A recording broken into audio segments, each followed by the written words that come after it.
Assalamualaikum warahmatullahi wabarakatuh.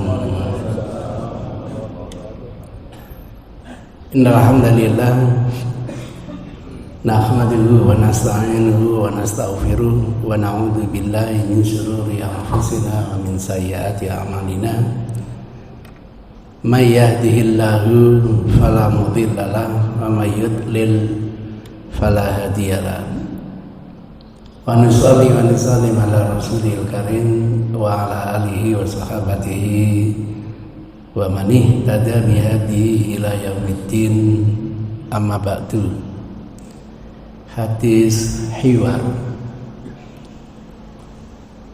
adalah hadis mungkin bisa diartikan dialog, bisa diartikan debat. Tapi yang dimaksudkan di sini adalah dialog Rasul dengan penghuni makam Qalibu Badrin. Jadi Rasul itu pernah dialog, diskusi dengan penghuni pemakaman Qalibu Badrin. Qalib di sini maksudnya sumur tua. Yang di sumur tua itu dulu dimasukkan mayit-mayit para tokoh orang kafir Quraisy pada waktu terjadi perang Badar. Wujud dialognya itu saya carikan ini dari kata kunci hal wajadtum. Misalnya saya tulis kata kuncinya hal wajadtum, hal wajadtum, hal wajadtum ma wa'ada. Sudah gini aja, karena hadis ini terkenal di Sahih Muslim, Bukhari juga ada, Muslim ada, Abu Daud ada, Tirmidzi ada, Nasa'i ada, Ibnu Majah juga ada, rawahu jamaah. Tapi yang agak lengkap itu nanti ada di Sahih Muslim. Untuk tematiknya nanti kita gabung dari berbagai referensi. Nah, ini kata kuncinya. Hal wajadtum ma wa'ada rabbukum ma Allahu wa rasuluhu haqqan. Nah, ini pertanyaan Rasulullah. Hal apakah wajadtum, kalian sudah mendapatkan, ini tokoh-tokoh kafir Quraisy, siksa apa-apa, siksa wa'adakumullah, sebagaimana yang dijanjikan oleh Allah, wa rasuluhu, dan yang dijanjikan oleh Rasulnya, hak, secara hak. Kalau dibahasakan sederhana, apa kalian benar-benar sekarang sedang disiksa? Nah gitu. Karena lantaran ingkarnya kepada Allah, ingkarnya kepada Rasul. Kemudian mereka menjawab, ya, saya telah mendapatkan siksa sebagaimana yang dijanjikan oleh Allah dengan hak. Nanti wujud siksanya itu diantaranya ditampakkan kepada mereka nerakanya pada setiap pagi dan petang. An-nar yu'radu alaihim biluduwi wal asal. Itu salah satu gambaran siksaannya. Kalau mau pakai hadis, dipukul sehingga teriak-teriak. Untungnya kata Rasul tidak bisa didengar oleh sakol lain, tidak bisa didengar oleh bangsa jin dan manusia. Kalau manusia bisa mendengar, geblak mungkin. Orang tua dulu menggambarkannya, itu nanti punggungnya akan disetrika. Kalau dijelaskan sekarang tidak mungkin, karena tidak rasional. Tidak rasionalnya itu, lah listriknya ngambil di mana gitu, repot lagi. Jadi memang dulu dibahasakan yang sederhana, biar umat ini yakin dengan adanya azab kubur. Itu ceritanya. Namanya hiwar, diskusi, dialog. Kira-kira yang ini satu arah atau dua arah? Dua arah. Karena ini dua arah, yang diajak ngomong ini dengar atau tidak? Dengar. Kalau nggak dengar nggak bisa ngobrol. Ini dianggap dalil bahwa mayit itu masih bisa apa? Mendengar. Sampai ada mubalik yang terkenal itu, kalau masih ada umat ini yang tidak percaya mayat mendengar, silakan mati. Loh, nah kalau sudah mati tidak bisa cerita gitu. Saya dengar kasetnya, dulu masih kaset. Masya Allah, belum streaming dulu. Hadisnya sahih, Bukhari juga ada, Muslim juga ada, bahkan rawahu jamaah. Ada lagi dalil yang lain. Kalau kita ziarah kubur, kita ini diperintah untuk memberi ucapan apa? Salam. Bacaannya Rasul juga pernah mengajarkan, Assalamualaikum ya ahlad diyar minal mu'minin fa inna insyaallah bikum lalahikum. Nas'alullaha lana wa lakumul afiyah. Rasio mengatakan tidak mungkin mereka diberi salam kalau mereka tidak apa? Mendengar. Klimaknya, Masya Allah. Hati-hati Bapak Ibu, kalau ziarah kubur menggunakan alas kaki. Kata Rasul, mayit itu mendengar suara kop-kop, suaranya bekiak. Hadisnya sahih. Wah, masa dengan dalil-dalil seperti ini masih kurang? Kalau mayit itu diyakini masih bisa apa? Mendengar. Maka jangan kaget ada wasiat dari teman-teman Cina, kalau memakamkan jenazah jangan di tepi jalan raya. Kenapa?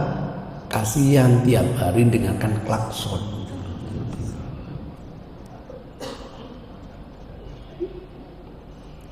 Di internal umat Islam ada nasihat, jangan dimakamkan jenazah kalian di samping jenazahnya orang kafir. Kenapa? Tiap hari gerbeken mendengar orang kafir sedang disiksa. Maka kita buat makam khusus untuk umat Islam. Itu ceritanya. Kira-kira makam khusus umat Islam, samping kita ini ahli korupsi, kira-kira cik gerbeken dapat. Nanti kita buatkan makam khusus para koruptor, ben gerbeken kabeh gitu. Misalnya begitu. Kalau kita hidup zaman Rasul, ada makam muslim gitu.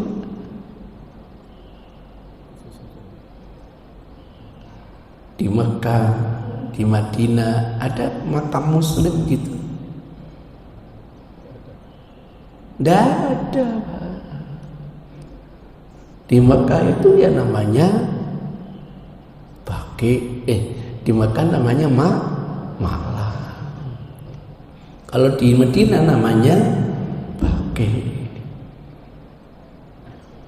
Yang dimakamkan di situ ya umat Islam, ya orang Yahudi, ya orang Nasrani, bahkan orang Majusi. Dinamakan Majusi karena masih menyembah api. Bahkan umat As-Sabi'ah, apa yang tidak disujudi oleh mereka? Lihat bulan, sujud pada bulan.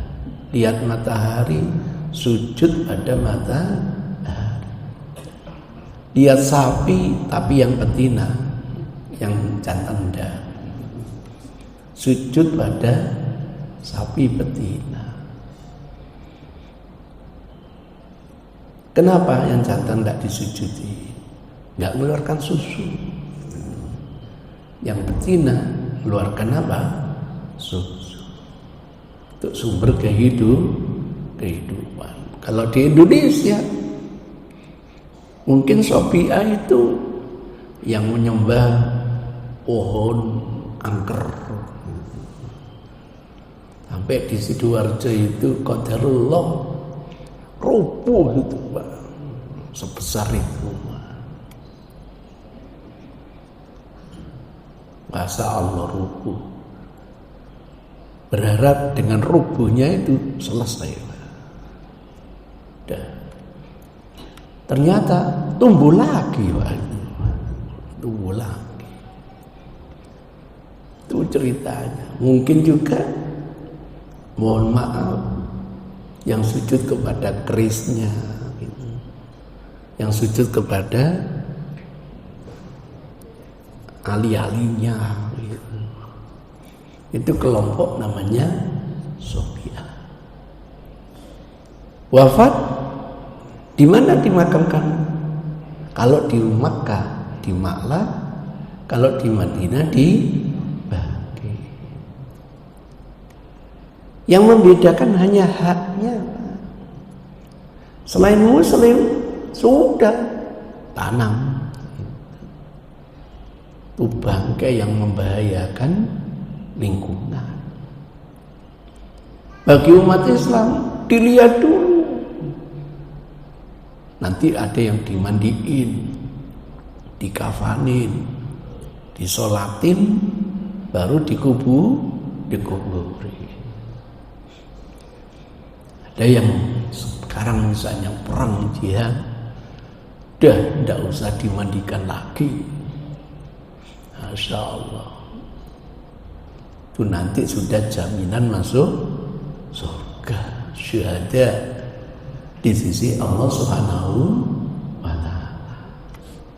Itu yang membedakan.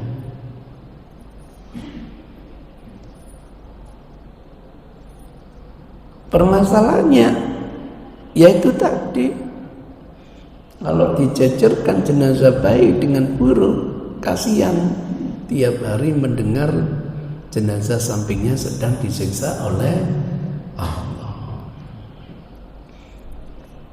Itu teologi jahiliyah. berkeyakinan bahwa mayit itu masih bisa apa? Mendengar. Nah, karena ada keyakinan seperti itulah kita ini dilarang untuk ziarah kubur. Karena akar masalahnya di situ. Sampai bisa bayangkan jauh-jauh dari sini ke makam saya di Sidoarjo. Sampai di makam saya, sampai mulai dialog dengan saya, Ustaz Syekh Zainuddin MZ. Ono apa? Dialog. Saya punya cewek cantik Ustaz. Gimana caranya bisa mendapatkan itu? Wis duwe fotone apa durung? Dialog dengan Ruh Zainuddin MZ, bukan yang Betawi, yang Sidoarjo. Sampun ning ngono nang raudha wacana ayat mahabbah ping 100.000 yo. Jo lali nggowo foto. Nek wis mari idonono. Iktikaf Pak di sini 2 minggu Pak. Menghatamkan amalan hafalan ayat mahabbah ping pira Pak? 100.000. Telung dina petang dina. Dengaran si konco situ iktikaf gak muli-muli. Mare menut itu nih Pak. Tuh. Waduh, via valen itu memeti Pak. Mulai dari Tanggulangin goleki sampeyan Pak gitu. Gak percaya sampeyan. Sampeyan amalkan. Gitu Pak.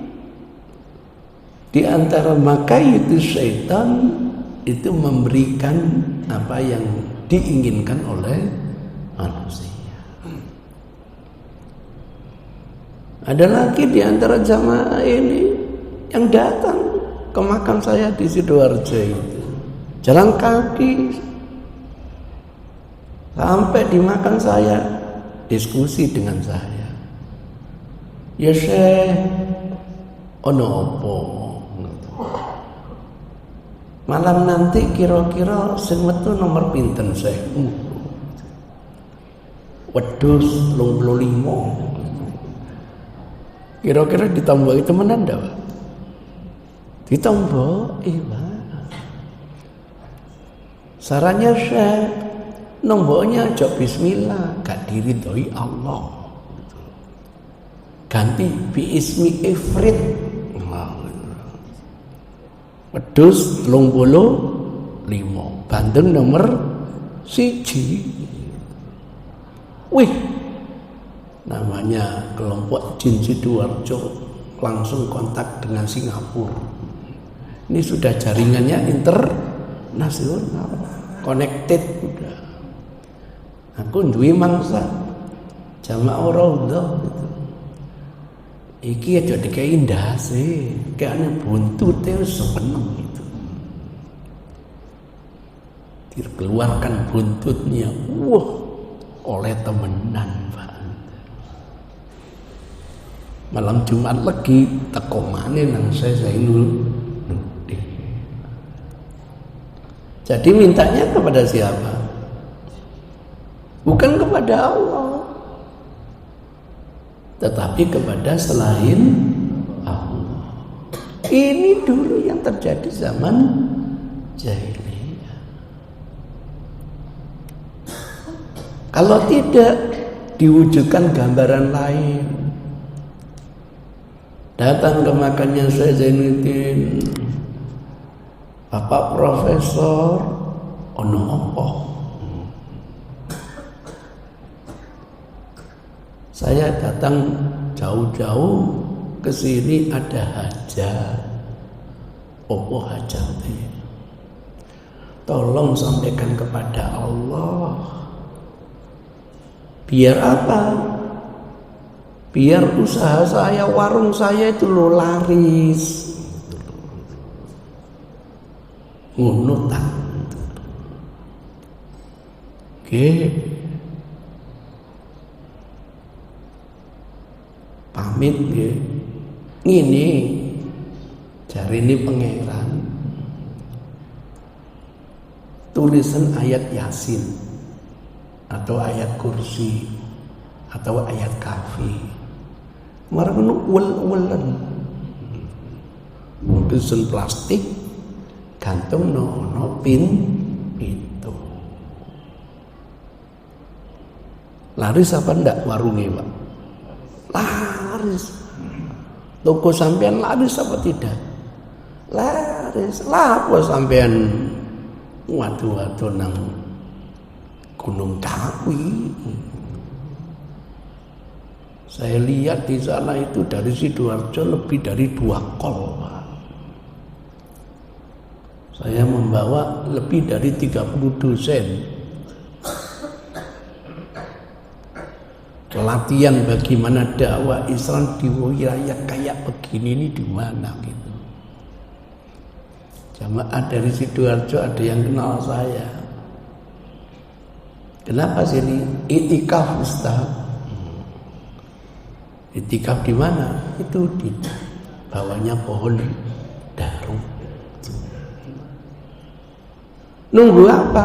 Rontoknya daun. Kebetulan daun daru susah rontok. Nggak boleh, kurang nggak boleh, harus jatuh sendiri. Nanti kalau sudah jatuh harus kita rebut. Wah, ini pesugihan, Pak. Masya Allah. Saya minta Pak Lurah, bibitnya Pak Lurah. Untuk apa Ustaz? Saya tanam di rumah saya. Biar nanti jamaah tidak hanya itikaf di sini, biar itikaf juga di rumah saya. Mati tiba-tiba Kak urip wah kok jaluk mana? Itu ceritanya. Wah, ada ruangan besarnya 4 kali ini, Wah. Nah, itu yang namanya apa? Di tengahnya itu ada lilin besarnya itu 4 orang tekepan gini, Pak, besar. Masuk ritual sini, maharnya itu minim 10 juta, minim, Pak. Apa artinya 10 juta, Pak? Kalau nanti jadi anggota DPR. Iya, belum pernah ke sana sampean. Kasihan, ya. Ulang dibawa telo saya. Lurah nggak usah sih ribut-ribut. Nanti dibawa pasar Jawa Pandaan banyak telo gini. Lain ini Ustaz. Podo-podo umumnya gitu. Sampai coba nggih, sampai bedakan telo mriki kali telo pasar. Tak coba temenan, Pak. Tiba enak telo ono Gunung Kawi. Nah, tekstur tanahnya berbeda. Makin tinggi, makin bagus. Itu ceritanya podo-podo ungu. Saya cerita gini bukan fiktif, bukan hoax, tapi kenyataan. Jadi minta bukan kepada Allah. Itu yang terjadi. Sampai tulis ayat Kursi, sampai ul, sampai kemudian bungkus plastik. Waduh, sugih dadak. Kok bisa sugih?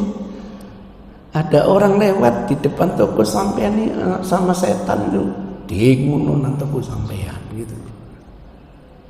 Biasa sama tuku tawar menawar, wes ini regane 5.000 lo bayar 100.000. Pak sisa Pak wis sedekah kula ngono. Oh, tahun depan iso haji gitu Pak gitu. Apa yang tidak bisa dilakukan oleh setan untuk kepentingan mereka biar jauh dari ridhonya Allah Subhanahu wa ta'ala. Itu masalahnya.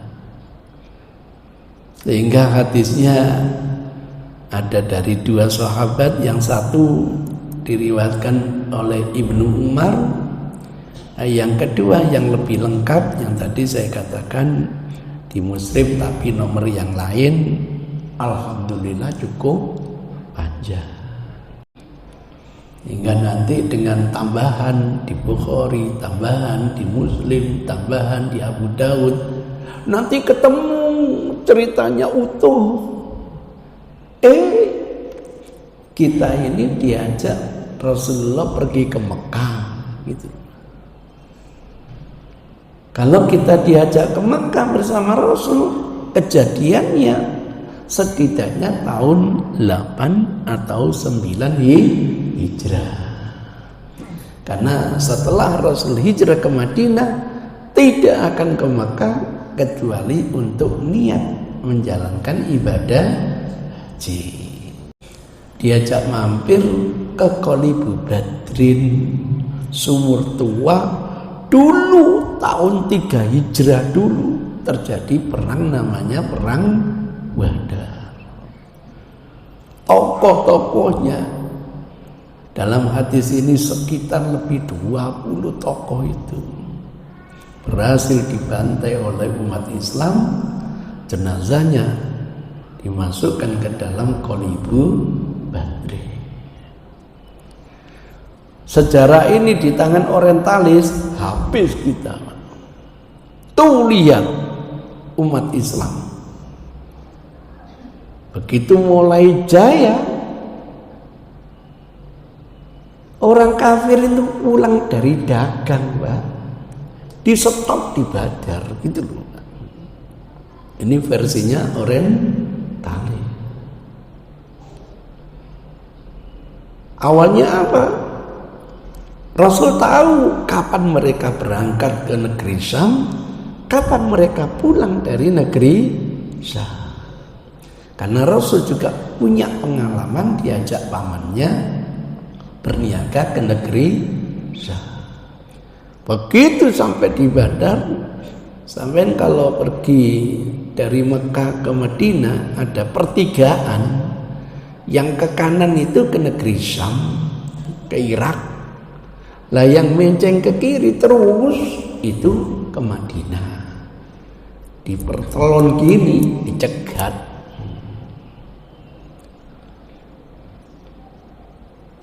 Ya tentunya beda, mereka pedagang tidak siap berperang. Lah umat Islam lengkap dengan senjata. Kira-kira yang menang orang kafir atau umat Islam, Pak? Umat Islam. Gitu analisanya, Pak. Ya. Lupa akan sejarah bagaimana umat Islam selama di Mekah dizalimi seperti itu, tidak pernah dibahas, Pak. Lupa. Jangankan mereka pergi ke negeri Syam, keluar rumah saja sudah bawa senjata. Karena hobi mereka itu perang. Nanti kalau perang saudaranya kalah, kok masih hidup, maka statusnya menjadi tawanan. Tawanan ini statusnya menjadi budak atau hamba sahaya. Jadi orang hebat itu yang punya banyak hamba sahaya. Itu kultur. Jadi pedang itu aksesoris. Yang susah punya anak perempuan. Susahnya gimana? Diajak dagang tidak bisa. Kalau keluar mesti disantap, dimakan oleh bonde. Nanti kalau hamil diyakini yang segala malapetaka. Belum lagi entek-entek no panganan, bikin melarat. Maka menurut rasio lebih baik dimatiin aja daripada beban kehidupan. Tuh orang pinter, orang jahiliyah itu pinter, tapi sayang moralnya lupa kalau dia lahir dari rahim seorang wanita. Itu kalau kita hidup zaman jahiliyah gitu. Maka berbahagialah ibu-ibu, kita kedatangan Rasulullah, ya Allah. Wanita dimuliakan sedemikian rupa, lebih daripada laki-laki. Siapa ya Rasul dari bapak ibu yang saya hak lebih baik untuk memperlakukannya dengan ihsan? Ibu, kemudian ibu, kemudian ibu, kemudian baru bapakmu. 3 dibanding. Nah, ada ajaran seperti ini, Pak? Tidak ada, Masya Allah. Jadi bohong kalau mereka tidak bawa senjata, fiktif. Siap mereka perjalanan jauh lagi. Alhamdulillah. Padahal jumlahnya tidak imbang, lebih banyak mereka daripada umat Islam. Mereka itulah yang ingkar kepada Allah, ingkar kepada Rasul. Diajak kita ke makam mereka bersama Rasul. Nah, ketika menziarahi makam ini, lah kok Rasul itu komatkan diskusi. Ya Allah.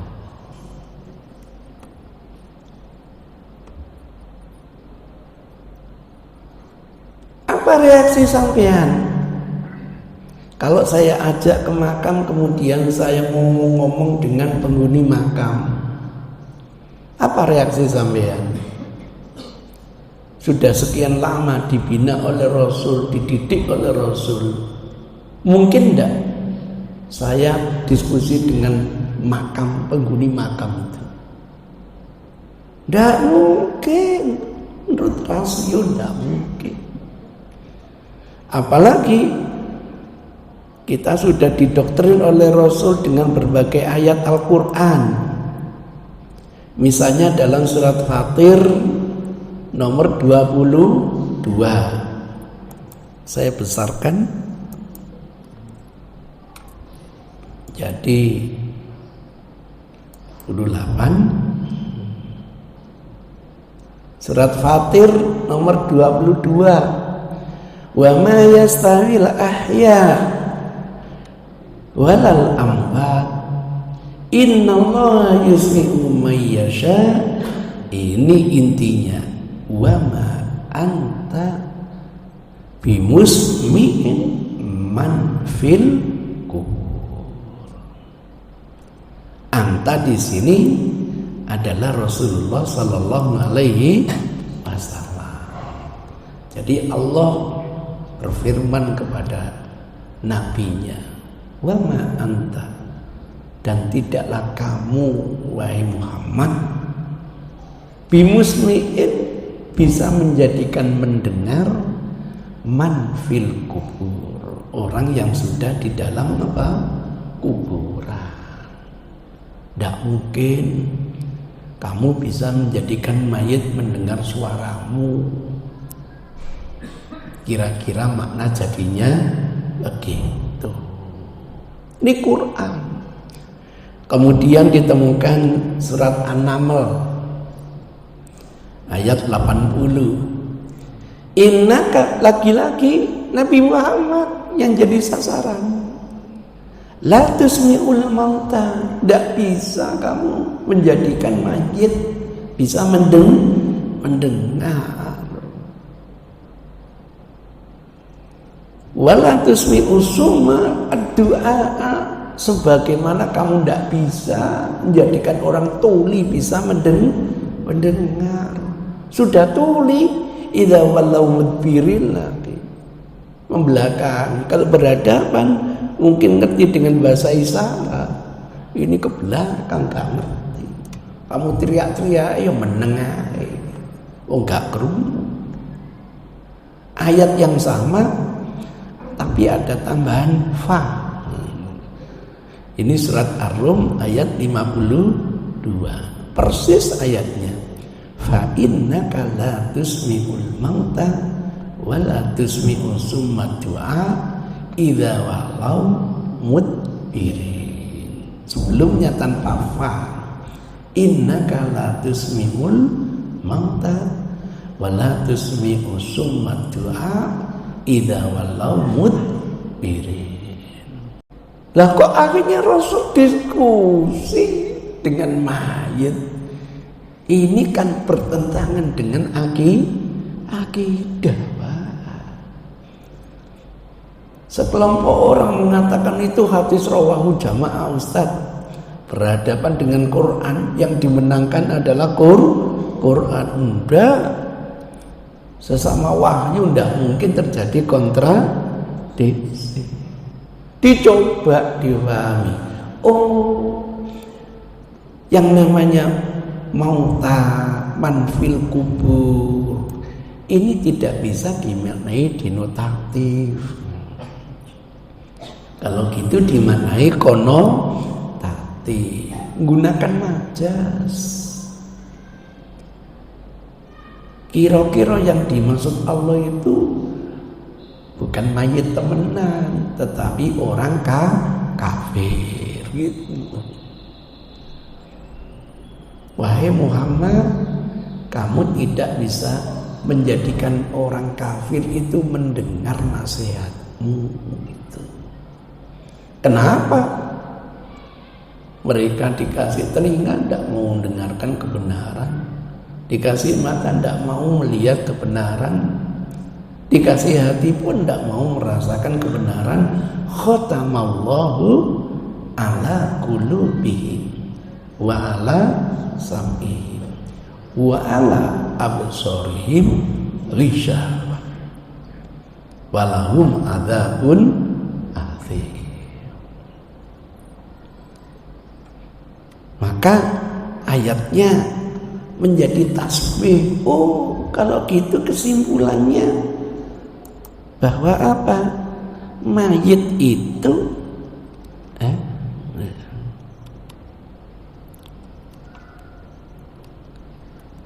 mayit itu seperti keluar kembali. Orang kafir itu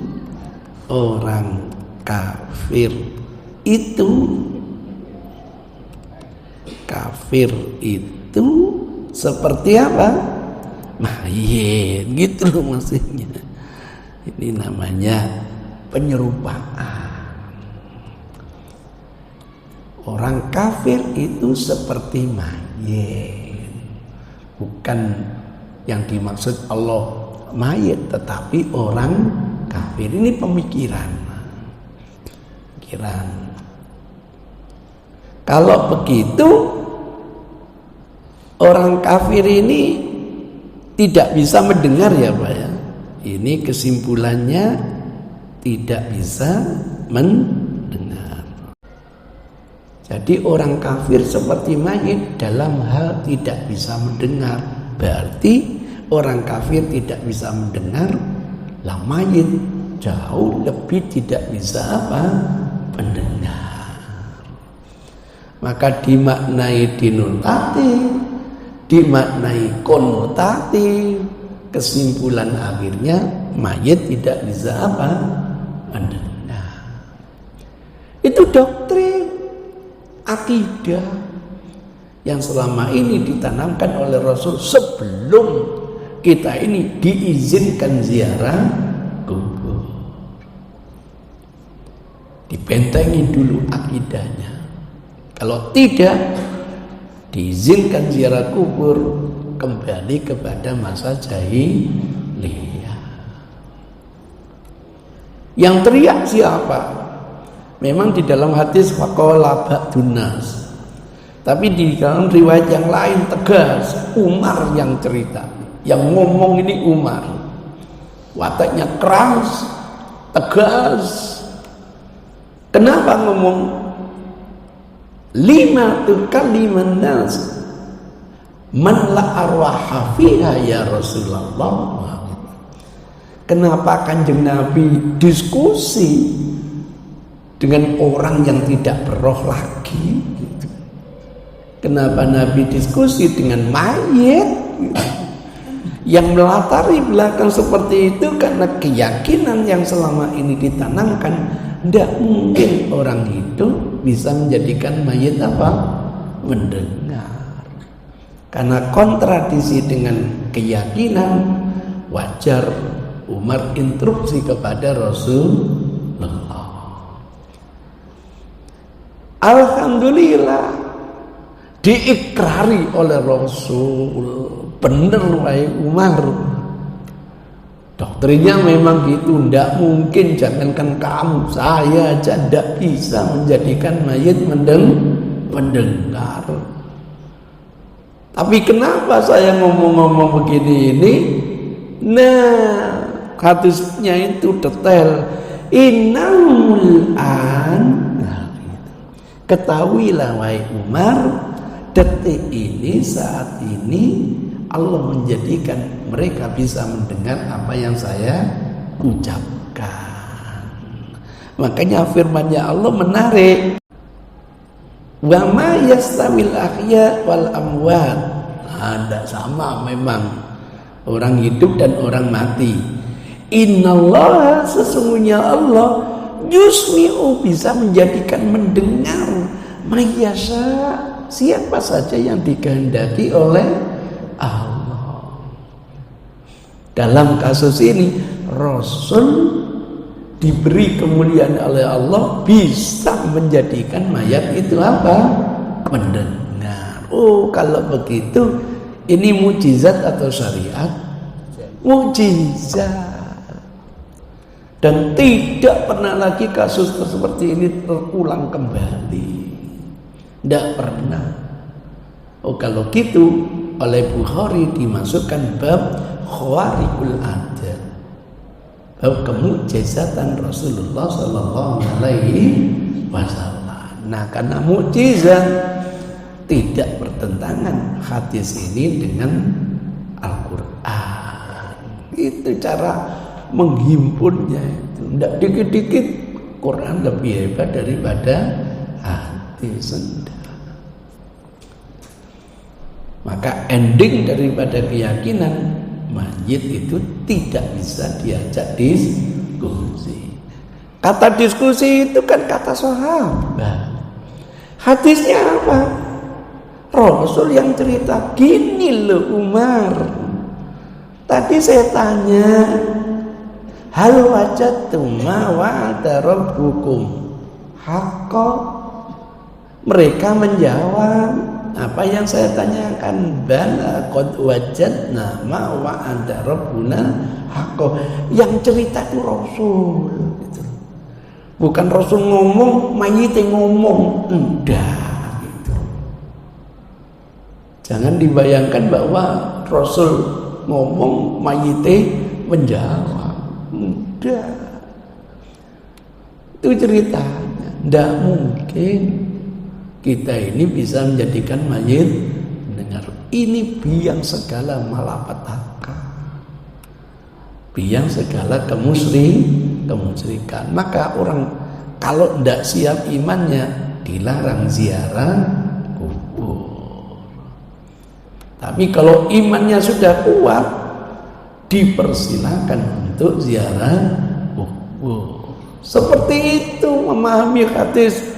Kita datang ke makam, kemudian disyariatkan memberi salam, benar. Bunyi salamnya ada di dalam hadis, assalamualaikum ya ahla diyar bla bla bla, benar.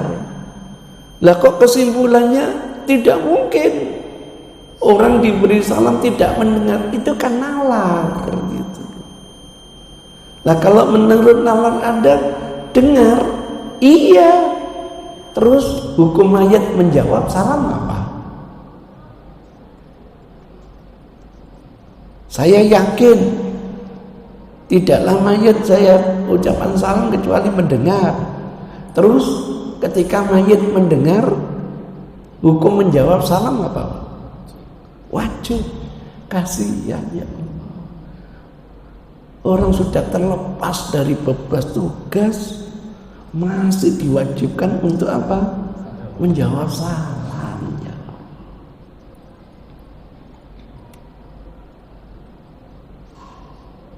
Ya Allah. Raja Salman masih hidup ya? Masih ya. Saya beri ucapan salam, assalamualaikum ya Raja Salman. Kira-kira Raja Salman krungu ndak Pak? Krungu ndak Pak?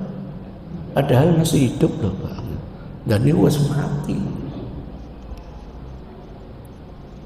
Udah. Kita dengar ucapan salam saja belum tentu wajib menjawab kok. Saya mengucapkan assalamualaikum warahmatullahi wabarakatuh sebagai imam. Assalamualaikum warahmatullahi. Sama ngomong apa? Waalaikumsalam Pak Zainuddin. Itulah syariat. Salam itu mendoakan.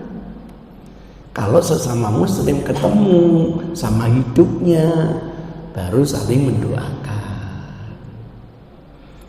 Tapi kita mendoakan orang mati, tidak harus orang mati mendoakan kita, tidak ada. Sudah inqata'a amal. Boleh mendoakan orang yang sudah wafat, boleh. Allahumma ighfir lil mu'minina wal mu'minat al ahya'i minhum wal amwat. Boleh. Jadi itu ceritanya, syariat begitu. Tidak bisa intervensi pemikiran. Maka kalau hadis yang ketiga, gara-gara mayat itu mendengar suara baqiyah, ya Allah. Hadisnya sahih, betul. Memahaminya yang harus ekstra hati. Nasihat Rasul itu untuk mayit atau untuk yang masih hidup? Masih hidup. Mayit sudah selesai. Maka nasihatnya, tolong etika masuk yang namanya makam itu, lepaskan alas kaki.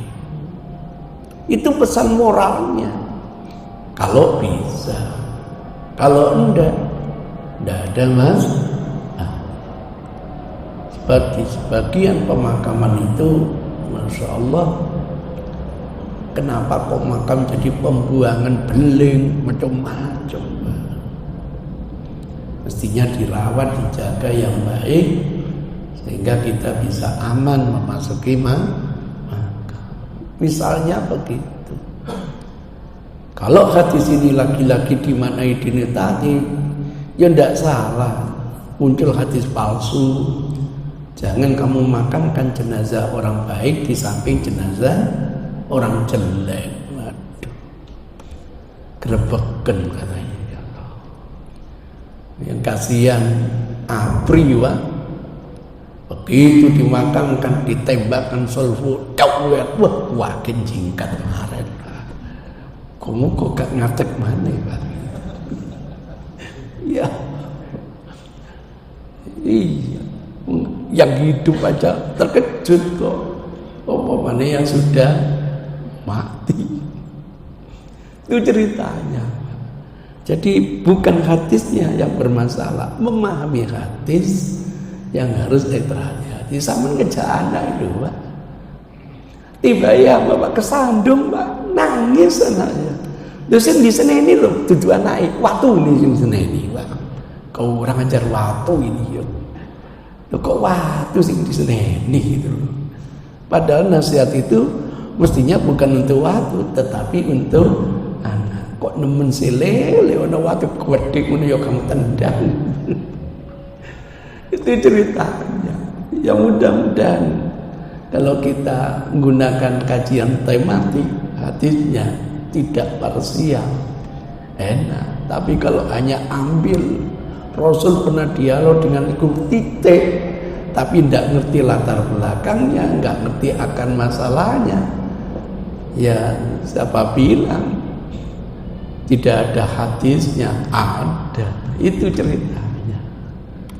Mudah-mudahan kajian seperti ini membuat kita yakin kalau sudah siap, ayo kita ziarah apa? Kubur. Kebaikan kita diibaratkan dalam Quran bagaikan kerikil kecil di atas batuan yang licin, kemudian ditabur air pior, habislah kebaikan kita. Kok kerikil kecil, batuan besar? Saya biasa sholat berdua di terawas itu aja gara-gara air guling lagi, apalagi hanya kerikil kecil ditaruh di batuan yang licin, ditabur air, habislah segala amal saleh kita di hadapan Allah Subhanahu wa Ta'ala. Demikian, mungkin ada pertanyaan, Mbak. Ini Ustaz, memanfaatkan fasilitas misalkan pengeras suara masjid untuk pengumuman ada meninggal itu kira-kira diizinkan apa enggak Ustaz? Makasih. Ada hadis boleh, ada hadis larangan. Seperti bolehnya gini, dulu ketika Najasyi wafat, Rasul mengumumkan. Ada hadis larangan keras mengumumkan kematian. Kedua-duanya sahih, Pak. Kedua-duanya sahih. Kalau gitu hadis ini kacau balau enggak, Pak? Kacau balau toh? Kacau balau karena enggak ngerti. Kalau ngerti, enggak ada kacau balau, sama-sama sahih. Hadis sahih itu enggak boleh kacau balau. Hati-hati membaca buku Islam aktual, dikit-dikit kacau balau, dikit-dikit kacau balau. Kacau balau itu hadis dhaif, Pak, mutharib namanya. Pemahamannya apa? Kalau kita hidup di zaman jahiliyah, enggak usah jahiliyah, sekarang, Pak. Begitu wafat, diumumkan, Pak. Berdatangan, Pak. Yang berdatangan tim juru tangis. Zaman jahiliyah gitu, Pak. Sekarang masih ada, Pak. Saya kira hanya orang-orang Cina. Enggak. Internal umat Islam dirambi puji itu ada, Pak. Terkejut saya. Ada juru tangis, teriak-teriak, jambak-jambak rambut, robek-robek baju. Nah, ini panggilan namanya niyah. Kadang-kadang keluarganya menjerit-jerit gitu. Tapi kalau panggilan untuk memberitahu, merawat jenazah, menyelesaikan jenazah, wah, kenapa tidak dibolehkan gitu. Jadi yang dilarang itu kalau sudah sampai amalan jahiliyah. Itu saya belajar, Pak. Kalau mereka wafat, semua tim datang, Pak. Sak juru tangisnya datang. Saya pingin dulu, Pak, datang ke Surabaya ada yang namanya, waduh, jasa perawatan jenazah, Pak. Saya masuk kantornya, pelong gak nopo, Pak. Ono tulisan tok gitu. Alhamdulillah itu yang mengalami beberapa tempat saya mengadakan pelatihan merawat apa? Jenazah. Kasus di perumahan jenazah ini sampai 2 hari tidak bisa diselesaikan. Karena apa? Pak Mudin keluar kota, tidak bisa dihubungi gitu loh. Alhamdulillah saya sarankan supaya dibelikan HP, tapi jangan HP-nya tok, sak pulsae. Ono HP karena pulsae padha ae. Nah, biar tidak mengandalkan Pak Mudin, bagaimana masyarakat ini bisa mandiri. Alhamdulillah, saya dulu punya jamaah terilhami membuat satu alat lengkap di sini, Pak. Tinggal membawa alat ini, yang namanya kainnya, yang namanya kapalnya lengkap di situ, termasuk tempat airnya, tidak akan terbuang kemana. Beliau sudah buat 3 kalau nggak salah, Pak. Itu semuanya dihadiahkan. Itu terinspirasi ketika saya menggunakan perawatan apa? Jenazah. Alhamdulillah almarhum sudah, Pak. Monggo Pak, yang satu lagi. Ini tentang mengatakan jenazah ya Pak. Iya. Tapi sekarang ini kok banyak lafazkan itu Pak, pikir itu. La ilaha illallah, la ilaha illallah, la ilaha illallah. Itu gimana hadisnya Pak? Apa itu maksudnya? Mengatakan jenazah. Oh, mengantarkan. Oh iya, biar yang ngusung itu gak soro-soro, Pak. Ayo ganti apa, Pak? Kalau diganti misalnya maju tak gentar, ya. Misalnya, Pak, gotong royong ini, Pak. Sampai sekarang sholawat bisa untuk latihan la ilaha illallah, la ilaha illallah. Bisa, Pak. Hati bangannya maju tak gentar, membe. Iya, nggak usah sedih, Pak. Perbanyak mengucapkan tahlil. Tidak ada larangan sambil jalan baca tahlil. Boleh apa tidak, Pak? Boleh. Iya. Bisa terjawab, Pak, ya? Saya mau dipasang kateter. Kateter itu kan Alat penambung. ya itu orangnya seni. Itu jadi kalau sudah penuh kurang isinya. Iya. Itu saya didatangi kok Pak Rahmi RSI Pak. Iya. Diberitahu Bapak itu nanti sudah perlu sholat. Nanti dihitung yang nggak sholat berapa kali itu dipotong. Nah kalau pas datang sholat silakan hormat waktu sholat. Jadi tanpa itu sholat seperti biasa.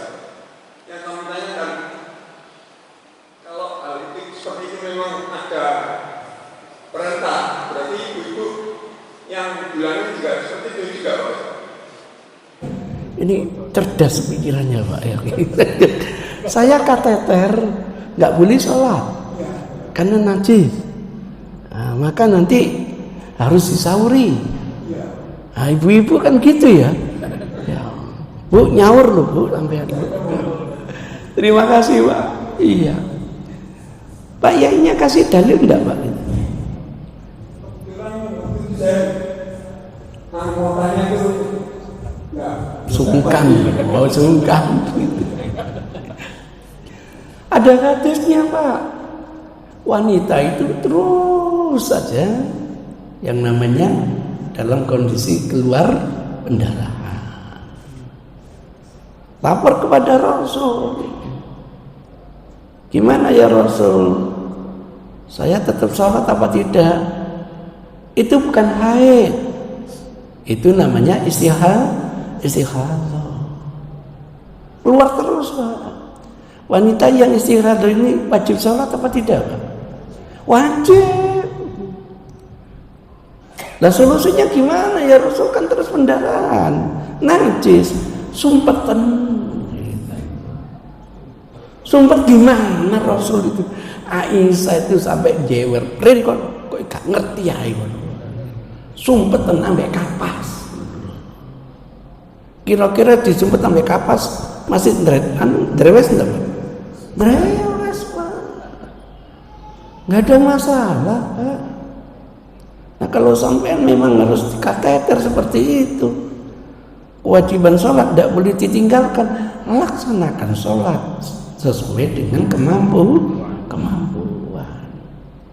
Itu ceritanya begitu, ada hadisnya. Itu supaya dibedakan mengqadha sholat dengan melaksanakan sholat secara qadha, beda.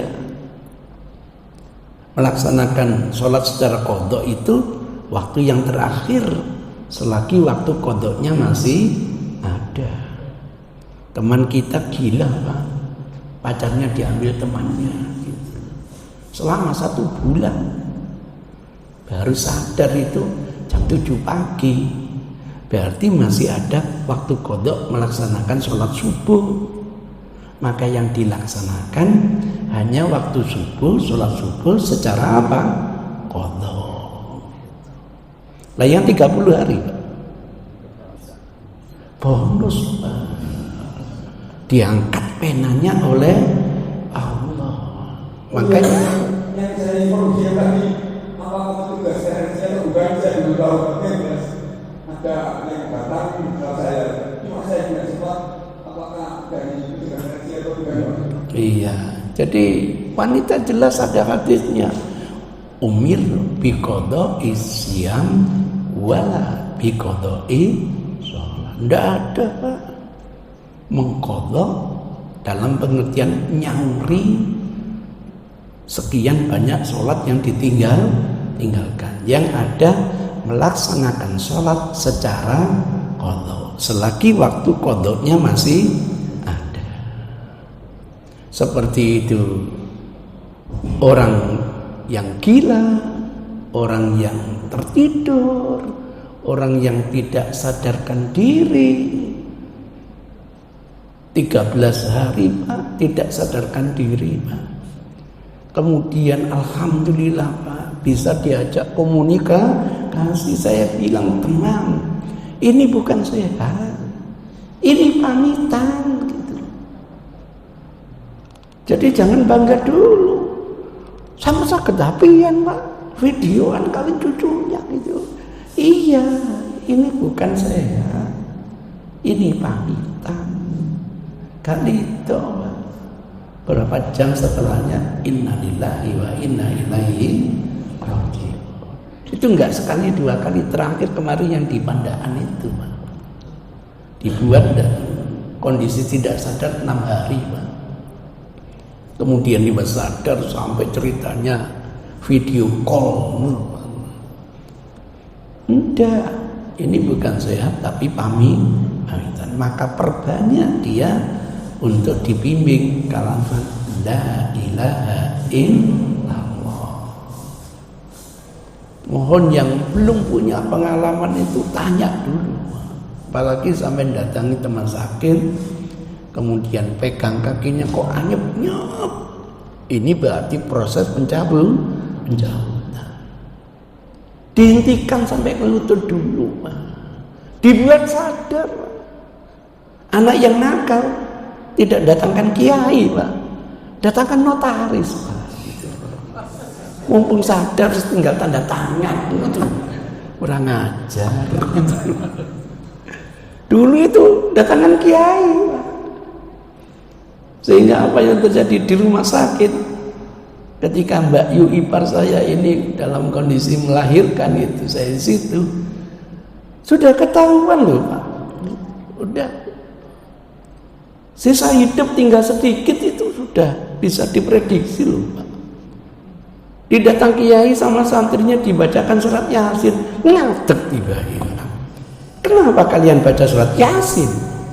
Saya belum mau mati kok. Ngono ya, Pak. Jadi baca surat Yasin itu dianggap mujarobat, Pak.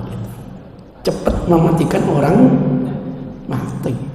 Susah mati ini wajahnya Yasin geblak. Enggak, Pak. Nilai hidayahnya itu yang penting. Yang paham surat Yasin, dia sadar. Begitulah autobiografi manusia, kesombongannya, kesyirikannya, dikasih 1 rasul ingkar, 2 rasul ingkar. Diajak bicara oleh Allah, kamu itu dari mana asal usulmu? kemudian kamu itu gini, mati kamu, setelah itu kamu akan dibangkitkan, ngamuk, mayyuba'itsuna wa hiya ramim. Dijawab oleh Allah, kul ansaha allati hiya awwala marrah. Endingnya kamu akan dirujuk kepada Allah Subhanahu wa taala. Tobat apa tidak? Tobat. Dengan tobat mudah-mudahan proses penjabaran nyawa jadi mudah. Pesan moralnya di situ. Bukan surat Yasin untuk mematikan orang. Itu gambarannya, mudah-mudahan ada guna dan manfaatnya. Billahi hidayah taufik. Assalamualaikum warahmatullahi wabarakatuh.